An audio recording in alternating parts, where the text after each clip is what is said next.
Hello, everyone. Welcome to episode 115 of the Hammer Territory podcast. I am your host, Brad Rowland, coming to you on a Tuesday evening into Wednesday. And I'm joined, as I always am, by Scott Coleman. Scott, we're back. It's been 48 hours. Nothing's changed. How are you? Hey, Brad. I was really hoping that in our very traditional Sunday fashion, we were going to podcast ourselves into a Braves transaction on Monday or Tuesday. And of course, sadly, there was nothing of real note, although I guess there was a little bit of movement on the last 48 hours since we last talked. But nonetheless, here we are. Maybe this time is the charm, and we'll wake up to a blue square on Wednesday morning. Yeah, perhaps. And, Scott's got some commitments the next few days. We want to come back and get a little recording in. I always have Atlanta Hawks coverage to do. So when we can find a night to do a podcast, it's a good time to go ahead and do that. And today's show is mostly going to be your mailbag questions, everybody, if you're listening to the podcast. Before we get to those, though, we should say at the top of the show, we are part of Foul Territory as a network. Please subscribe to Hammer Territory anywhere you find your podcasts. We're on Apple, we're on Spotify, Overcast. We're on YouTube. We're trying a little bit of a new layout over on YouTube today by popular demand of our overlords. So hopefully that's going to be great for everybody. A little bit more zoomed in on us, which we don't love. But hey, here we are, everybody. Hopefully you enjoy watching if you're watching on that platform. And also a couple of plugs. We already alluded to it, but we did a show on Sunday, which that is still relevant at this point in time. We did a deep dive into the reliever market. Talked about AJ Minter on that show. Talked about Walker Buehler, et cetera, et cetera. Before that, last week, Steeman and Sean, our podcast partners, did two shows. Interesting stuff is there. So there's all kinds of stuff in the archive. And because I guess the positive nature of this slow start to free agency is that there's all that's still relevant. Nothing's really changed. So listen to those episodes for sure. And Scott, look, there hasn't been a lot of big news. Before the mailbag, though, we should at least say out loud, Max Fried officially declined his qualifying offer today on Tuesday. That was always going to happen, which we did allude to several times. But do you have a reaction to Max Fried doing the process move that we all expected? No grand reaction. It made sense to offer him the qualifying offer because Max Fried was never going to say yes to it. If Max decides to go elsewhere, the Braves will recoup a fourth-round draft pick and the money that comes with that. So it's nothing great. But nonetheless, Max Fried officially is a free agent, or I guess he was technically officially a free agent as of like 2 weeks ago. But nonetheless, Max is now, I mean, it seems like based on early reporting, there might be as many as like a dozen teams who are genuinely interested in Max. It's probably going to get to a bidding war at some point, and who knows? Maybe there'll be a reunion with the Braves, although I think, I think we've all come to terms with that is probably more likely to not happen. Unfortunately, but hey, that's the kind of way it plays out. And if Max Fried is going to go and get a big old paycheck for 7 or 8 years, then good for Max. Yeah, and one quick bit of data here is actually courtesy of Braves TV analyst CJ Nitkowski, who does a great job, of course, on the broadcast. He had it today on Twitter that only 9.7% of qualifying offers across baseball have been accepted over the last 13 years. So the vast majority does not get picked up. This year, there actually was one that got signed. Nick Martinez signed his, but that's the only one in the last 2 years, 1 out of 20. So basically, it's procedural. Max was never going to sign this, and we'll leave it there. Also, quickly, this is going to be today as people are listening to this on Wednesday, but Cy Young Award announcement is to come on Wednesday. I won't call it 100%, Scott, but Chris Sale is widely expected to win that award. We talked about him a lot already, so we don't have to do a whole breakdown of Chris Sale probably winning Cy Young. If he wins it, maybe we'll react to that later on this week. But keep an eye out. That's the one major award the Braves are favored to win, or really a factor at all in, is Chris Sale on Wednesday. So circle that one, and hopefully Braves fans can celebrate a little bit. Yeah, it's been a while, Brad. I didn't look this up. When was the last time the Braves had a Cy Young? Was it 01 or 02 with Maddox maybe? Or John Smoltz had a couple of legendary seasons. Of course, they've all three won, but it's been probably 20 years at least since the Braves have had a Cy Young. I'm looking now because I did not have this pulled. Yeah, the most recent Cy Young winner for the Braves actually is even longer. It's 1998, and it's Tom Glavine. Wow. Huh. Yeah. So, but of course, in my youth and your even smaller youth, the Braves won 5 out of 6 Cy Youngs at one point. It was Maddox 4 years in a row, then a 1-year break, and then Glavine won it in 98, and they haven't won since. So from 91 to 98, 8 times. Did Smoltz never win a Cy Young? He never Am I won Cy Young. crazy? He never won. Wow. Yeah, I think he finished pretty high up a couple times.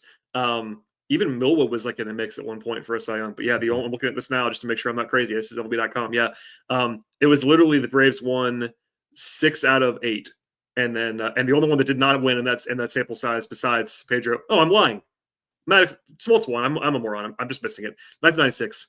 John Smoltz. Okay. No, I thought I was losing my mind. I saw. Here's what happened. This is a great podcasting. I saw 4 in a row, and in my mind, Maddox won 4 in a row, which he did. But the first one was with the Cubs. So I saw 4 Atlantas in a row, and I assumed they were all Maddox, and they were not. 3 Maddox, 1 Smoltz. My apologies.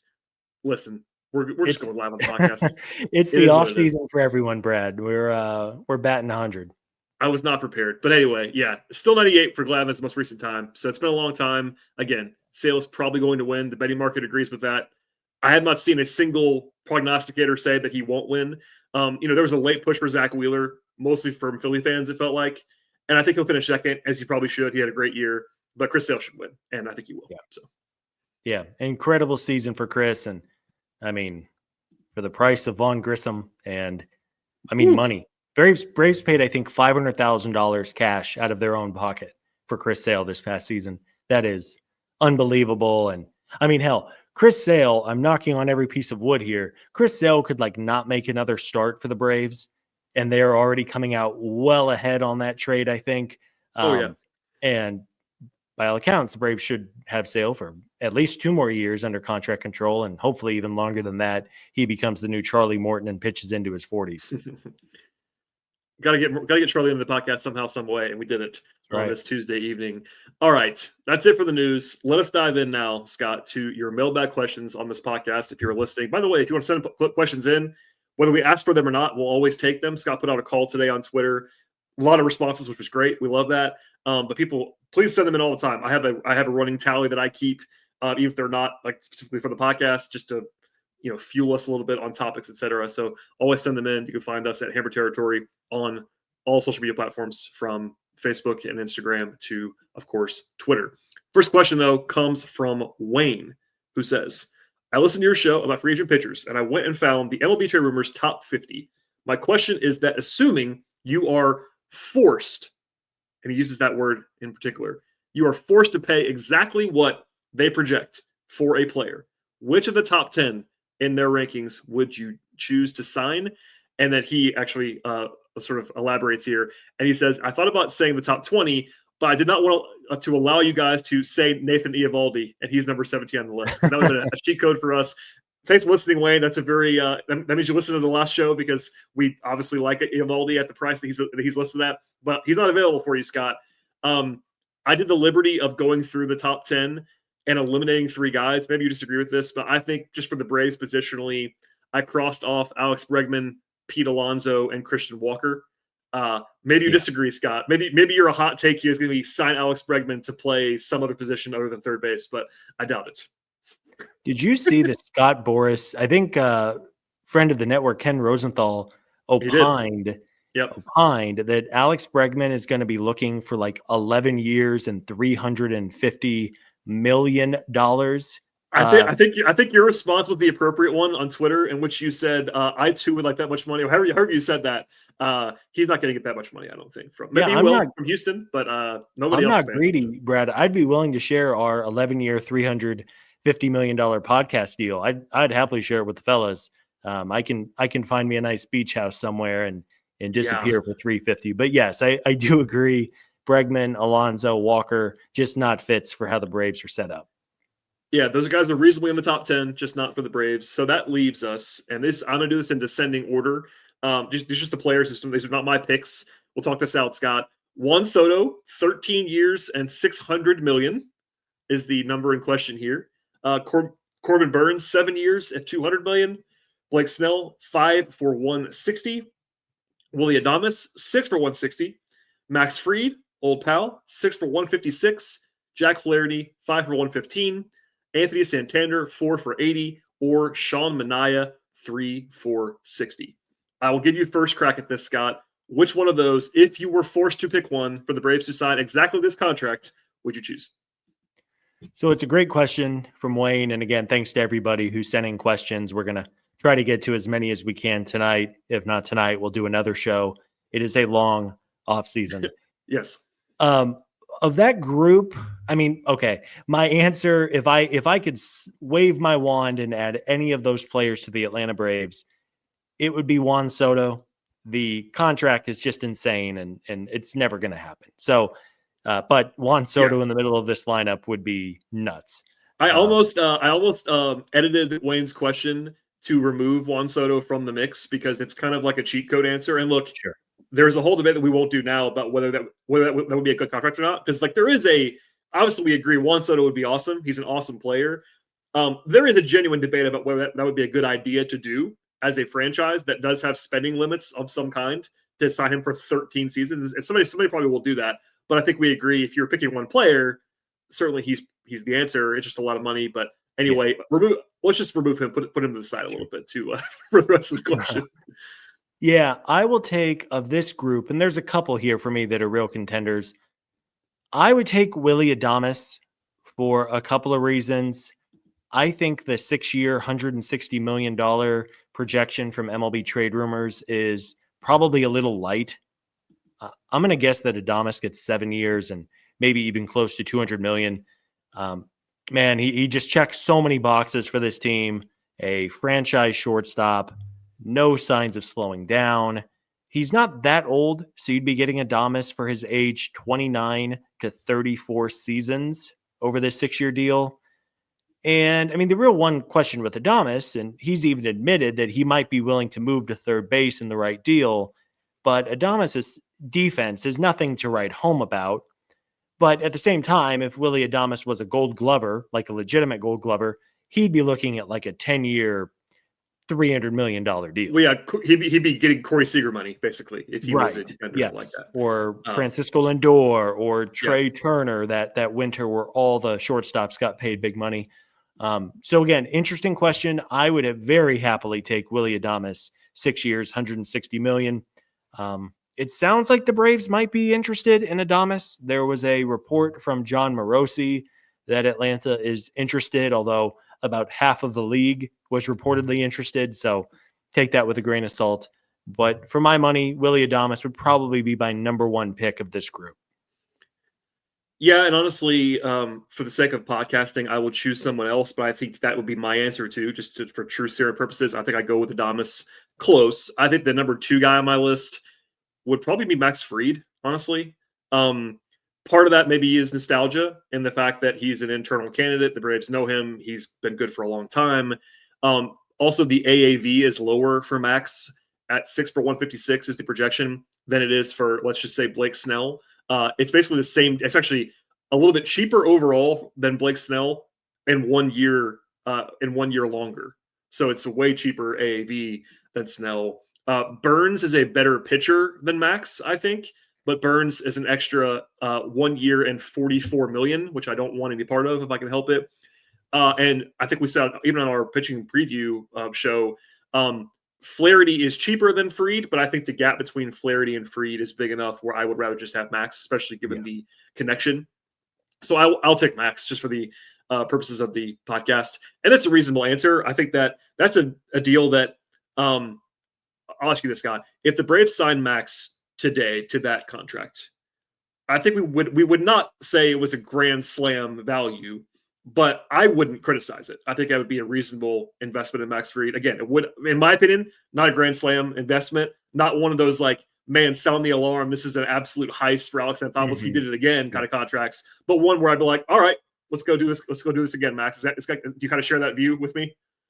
Yeah, 6 years at $26 million a year for Max Fried feels more than fair to me. I will say, I mean, my one legitimate concern for Max Fried is his elbow. Yeah, he had that's a real concern. He had the real scare last year in 2023. Missed half of the season, maybe even more than that, with an elbow strain. I think it was one of those rare ones where everybody thought his elbow might be cooked and headed for the dreaded Tommy John. And it was, well, no, we can treat it. We think it's going to be okay. Of course, Max came back in the second half. And then he had the weird tingling in his fingers this past season from a pinched nerve in his arm.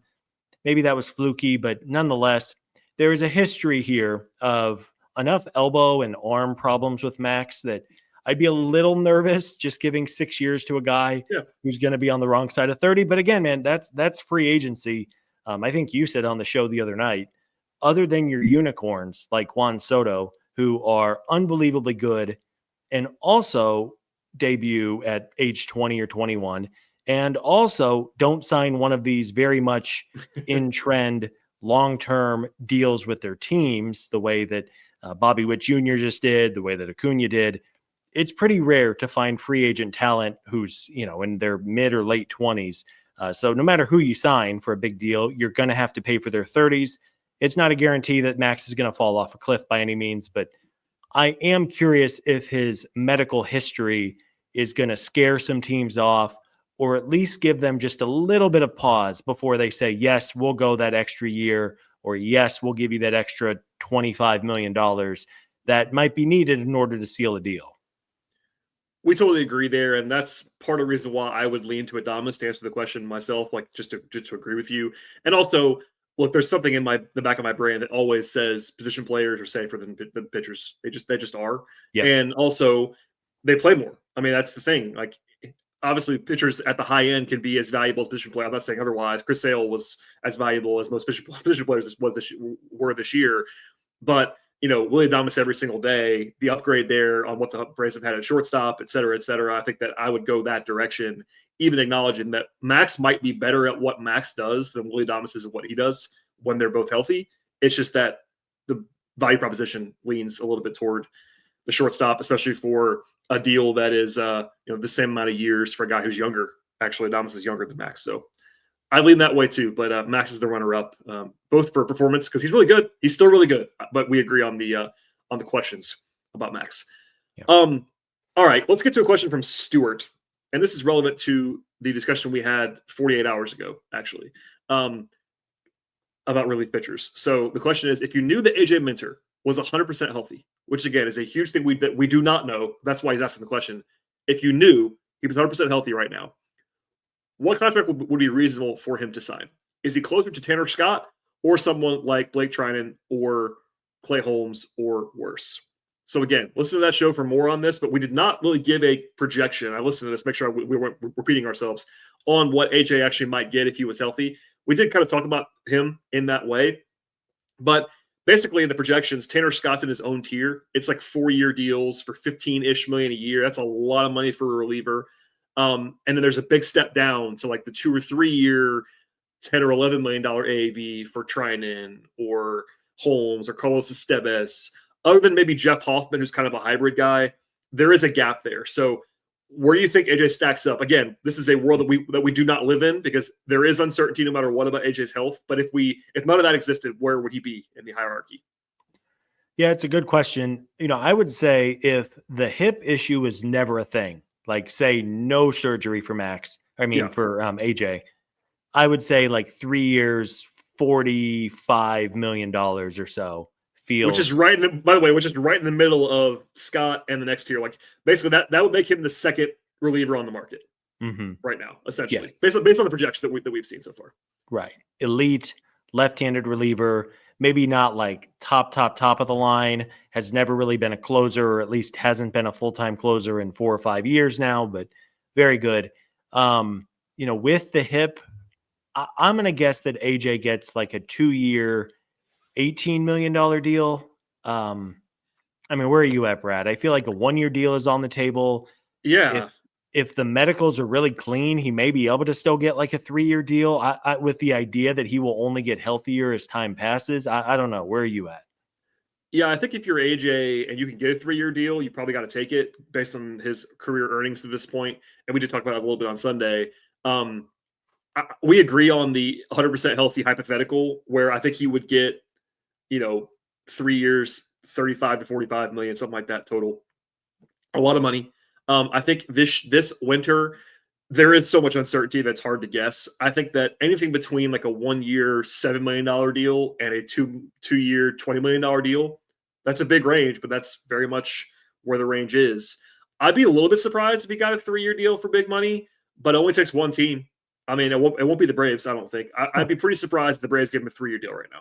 Honestly, Brad, if not the Braves, I'm going to guess, if I had to make a prediction today, I'm going to guess that AJ takes a 1-year bounce back deal with Atlanta. But if Yeah. not the Braves, you know who I think is going to sign AJ Minter? Oh, no. The Angels. Oh, Because everyone goes to the Angels, there's Scott. familiarity there with Perry Manassian. Ron Washington is there. Travis And, d'Arnaud is there. and they can trade him to the Braves in That's July. right. Yeah, just like Perfect. Jesse Chavez. AJ will get like a 1 or 2 year vacation out, live on the beach or whatever, spend your millions, and then come to the Braves for a playoff push in a year or two. But like in all seriousness, if I had to handicap the race, I think I would go Braves 1, Angels 2, because I think for good reason. I think the Angels are trying to get more serious behind the scenes, Yeah. establish some clubhouse and culture things, and bringing in people like Ron Washington, Travis d'Arnaud, AJ Minter has high regards from his teammates, and I mean he's buddies with everybody on the team. So yeah, I'm gonna guess 1-year deal for the Braves, or maybe a 2-year kind of bounce back and prove it deal with the Angels.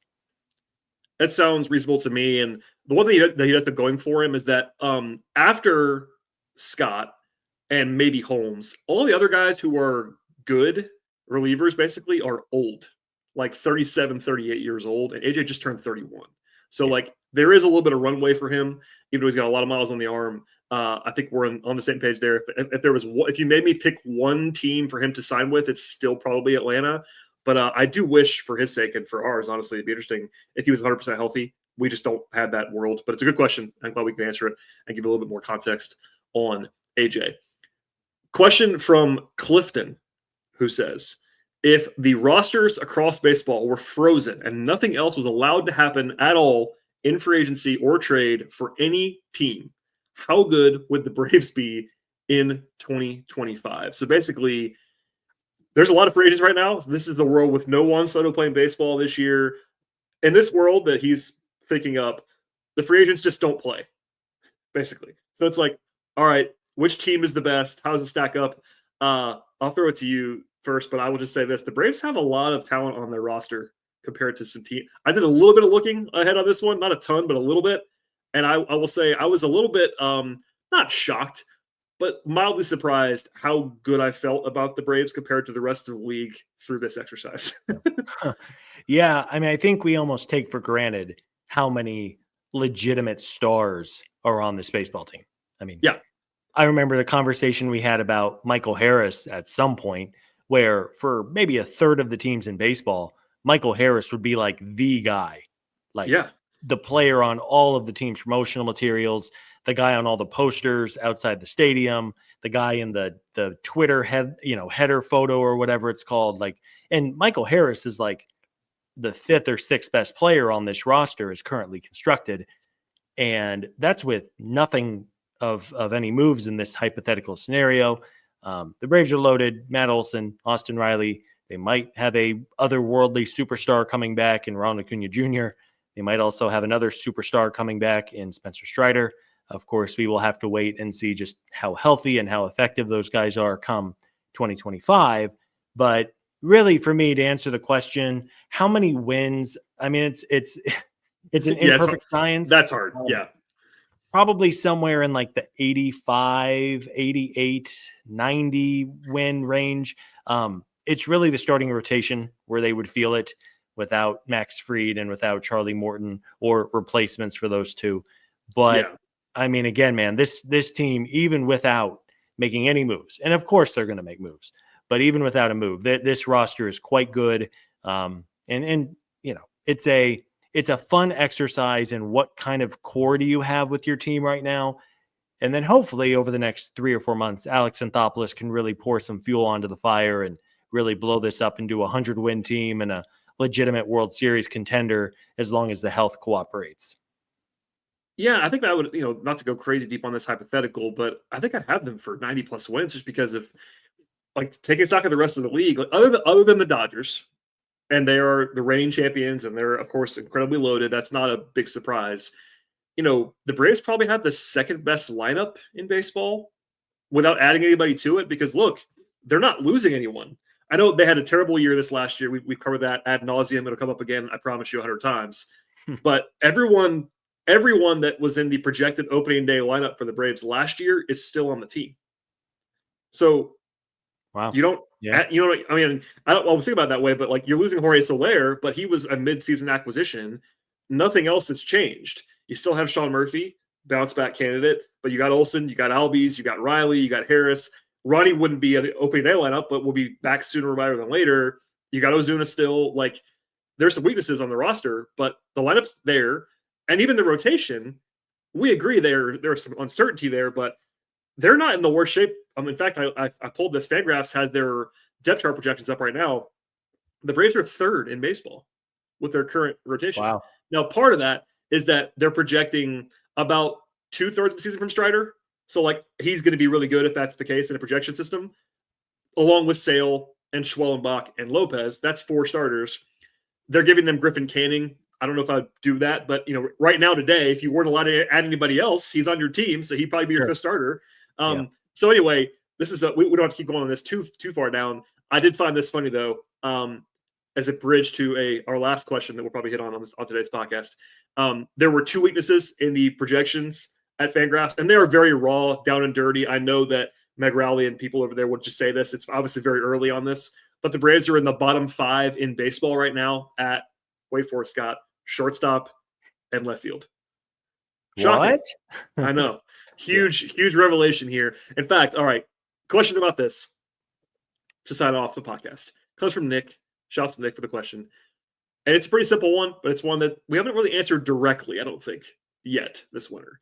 And it is, would you rather roll with Arcia and add a left fielder, or roll with Kelenic and add a shortstop?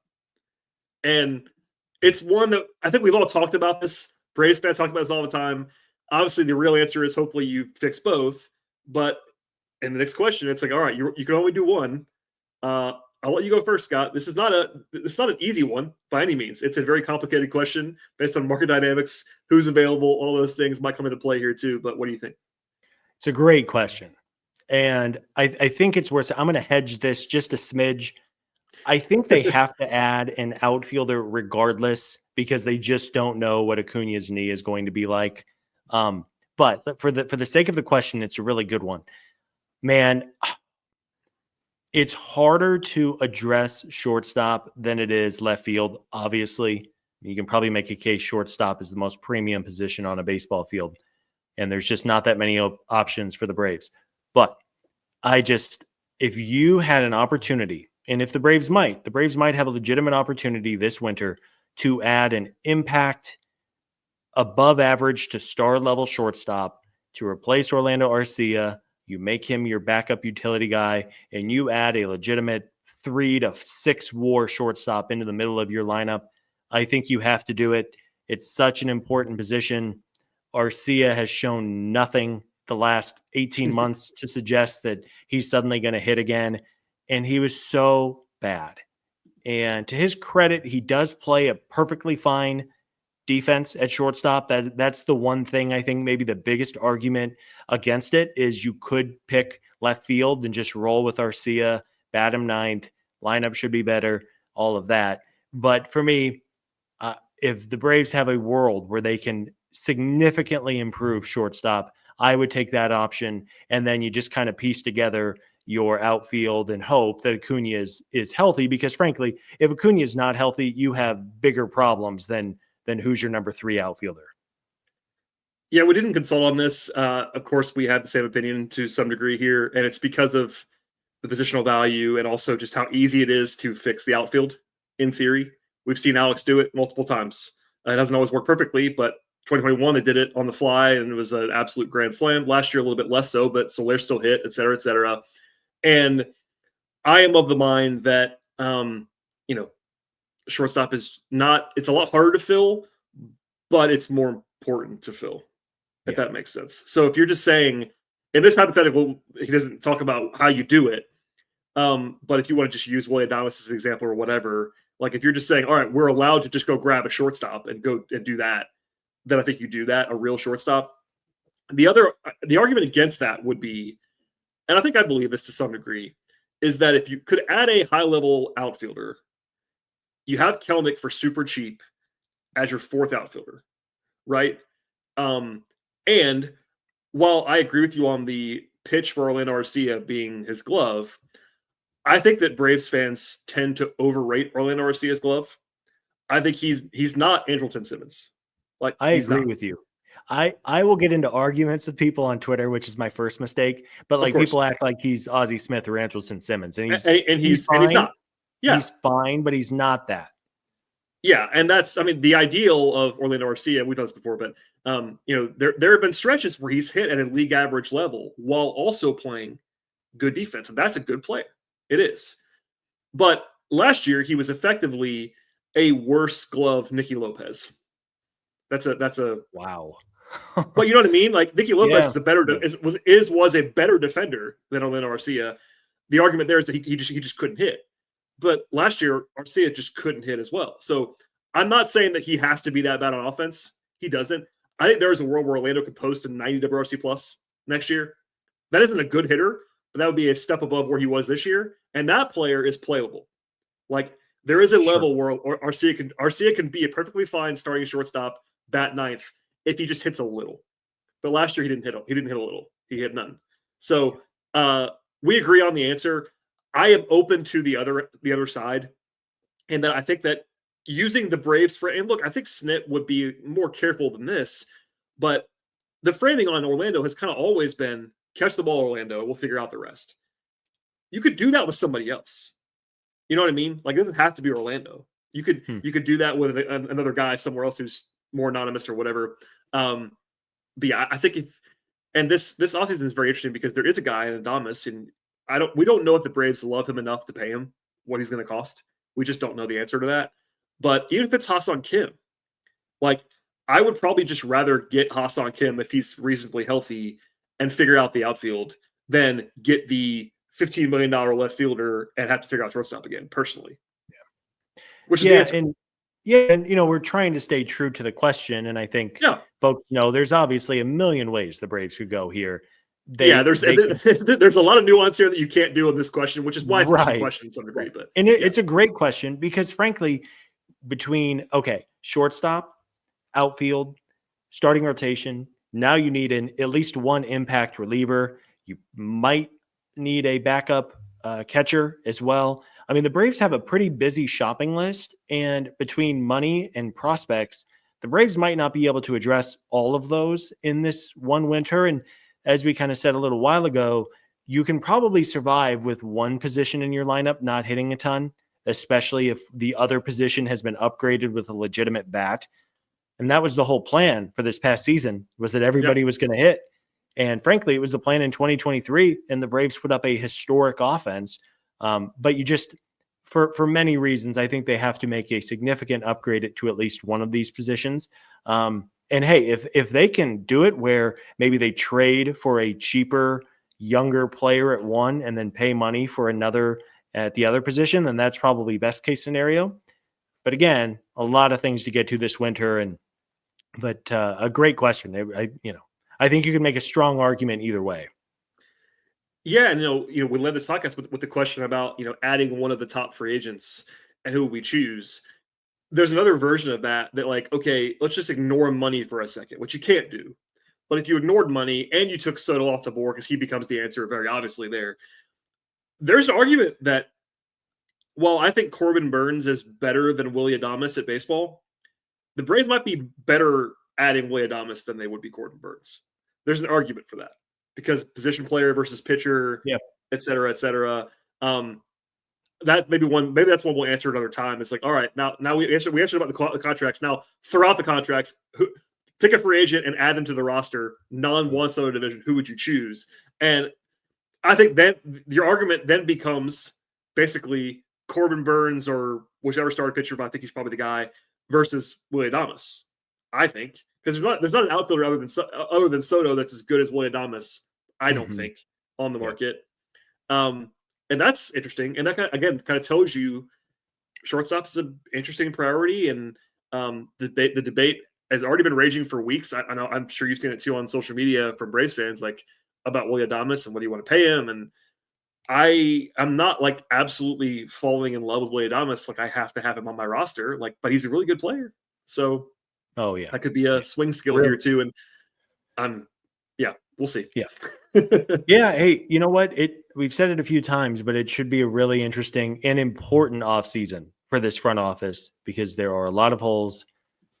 Clearly, based on what Fangraphs thinks, this is a really good, this is a really good roster as is without doing anything else. And if the shortstop, left field, I think to put a bow on this, one of those is going to get upgraded significantly. My hunch is that it's more likely to be the outfield. If I had to bet on it, they will add an impact outfielder. They will let Kelnick play right field until Acuna is ready, and they will just run it back with Arcia and keep catching the baseball and give us a little something more in that ninth spot, and everything will be fine. That would be my guess, but I'm sure, again, if you could be a fly on the wall in that office to hear the names they're talking about, maybe they are ready to add a franchise shortstop of some kind, whether it's in free agency or not to go down this rabbit hole, but is there a young shortstop somewhere who you could trade like a Drake Baldwin for, which would be like a super fun, pretty rare, but like a super fun trade idea, franchise catcher for a franchise shortstop potentially. Is that something they're looking at? Hassan Kim, interesting player coming off shoulder surgery. Is he, what's his market like with Scott Boras? All of these are in play, and I'm really, man, I just want some movement and activity across the league so we can get an idea of what the market looks like. If the first three players to sign all blow away their projections from MLB trade rumors and Fangraphs, then it's like, oh baby, break out the checkbook. This is going to be a great offseason for the players. But if we go another couple weeks and like nobody has signed and the first big free agent comes in a year less and $30 million less than what everybody was thinking, then it's like, okay, maybe it's more of a buyer's market and the agents are not going to get quite as much as everybody was thinking. Yeah, and we'll save this for later. There was a question, I don't remember who sent it in, about basically what will, I think it might have literally been what will Scott's reaction be, but what was your reaction be about like if the Braves with a straight face looked at us on opening day and said, here's Jared Kelnick and Orlando Arcia in left field and shortstop again? What would the reaction be? Not a very kind one on this podcast, I would imagine, from one Scott Coleman. It depends who's in right field, but I understand the question because if they've added, like if Lars Nootbaar is standing in right field, then hell yeah, baby, let's roll. No, I think the implication was even when Acuna is back, Kelnick in a starting outfield spot. Please no. Arcia. Please no. I just we'll see. It would just be that would be a misuse of off-season funds and priorities, in my opinion. The only way to do that and not make us absolutely melt down is if they get like a giant splash in the rotation. And even then, we probably wouldn't love it. But like if they end up with Corbin Burns and Nathan Eovaldi, then okay, whatever. But anyway, that's another rabbit hole for another day. Scott, that's a mailbag podcast on a Tuesday evening, I think. Anything you want to add before we sign off? Nothing to add, Brad. Nice to do one of these with you. Wanted to give the folks some more Braves content. I promise you at some point we are going to have some transactions to talk about. It may be a little while, but regardless, hope everybody enjoyed the show. A big thank you to everybody who sent in mailbag questions. And I promise you, we will get to them, more of the questions you guys sent in the coming weeks. I think we got like 40 questions combined. And I don't know. We could have done like a 4-hour Madman Sicko show, but I don't know if anybody would want to listen to that. There's still time. But also, as far as a looking ahead kind of thing, later on this week is the non-tender deadline. I believe it's on Friday. That's not a huge landmark day, but it's a day in which we'll learn some things. So Ramon Laureano is the big domino for the Braves. If they want to tender him or not, that's a question that they still haven't answered. If they tender him, that will be an interesting data point on this conversation, because that means Ramon Laureano will be making enough money where they probably have to play him, because that's going to be some real money. So we'll see how that goes. We'll have a podcast at some point talking about that, but just circle that one later on. That also involves Griffin Canning, which is a lower level than Laureano, but another guy who's interesting and they have to decide on. So that's the next kind of forced deadline. Obviously, there could be a move before that, and hopefully for our sake and for the podcast sake and for interest sake, then there will be a move. But at the very latest, there will be some Braves news on Friday because they will have to make a decision on Laureano and Canning, and that will be content for everybody. Yeah, I mean, as much as $10 million one way or the other. If I believe both players are projected about $5 million next season. So significant. It might give us a little bit of an insight into what they're thinking for their plan. Of course, now the Braves have had close to 2 months to kind of figure out their offseason path. So, of course, very aggressive right out of the gate. Trade Soler, get out of his money. We'll see what they do on Canning and Laureano. Really, I mean, I don't know, Brad. I've like both of those are like 50-50 decisions, maybe. Yeah. Yeah. Especially on Canning. I'm curious to know if they actually like him or if they just did it to make the Angels, to sell the deal a little bit from a PR perspective. And then Laureano, he's an interesting player. And, he was great with the Braves, terrible before that, made some adjustments to his swing. But are you banking on him running like a 380 BABIP all next season and being good again? Wrong side of 30? I don't know. It really does feel 50-50 to me. We agree, and we'll have much more on that, I promise you, later on this week when those deals happen or don't happen. But until then, please subscribe to the Hammer Territory podcast anywhere you find your podcasts. We're on Apple, we're on Spotify, Overcast, YouTube. If you want to watch us over there, God bless you. Like the video as you're watching it. Scott's got a Braves hat on right now. He's living life over there in Arizona. We're having fun on the podcast. I'm not at home, which people can see on YouTube if they're watching, but I'll be back in my home studio for the next podcast. And thanks for listening, everybody. I very much appreciate it. For Scott, this is all we have on a Tuesday in the Mailbag podcast. So stay tuned, and we'll see you all next time.